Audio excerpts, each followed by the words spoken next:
বাংলাদেশের আইন কতটা জঘন্য হলে 69 বছর মহিলাকে দর্শন করার মামলা আমাকে দেয়।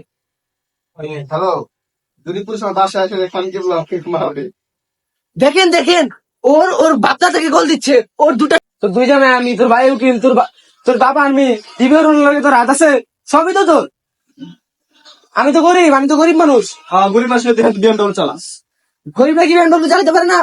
গরিবের কেউ বিএমডব্লিউ চালাবে? নিজের যোগ্যতায় বিএমডব্লিউ চালাই, গরিব দিক দিয়ে কি বিএমডব্লিউ চালাতে পারে না? নিজের টাকা নিজের যোগ্যতা চালায়, তোর টাকা না।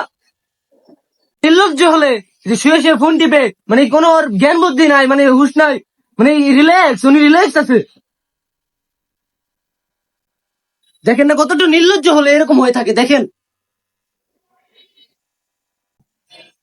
তোমাকে বাসায় আসে কে বলছে যাও বেরিয়ে যাও? বাসায় কে আসছে? তুমি বাসায় কেন আসছো? যাও বেরিয়ে যাও। হ্যালো, জলদি আমার বাসায় আসেন, 404 নাম্বার। জলদি বাসায় আসেন, বাসায় কে তুমি জুগা করছে? মানুষ কতটা অসহায় হতে পারে, আমাকে না দেখলে আমি বুঝতামই না। এই মহিলা আমার নামে 5টা মামলা করছে, আমাকে ধর্ষণ করছে।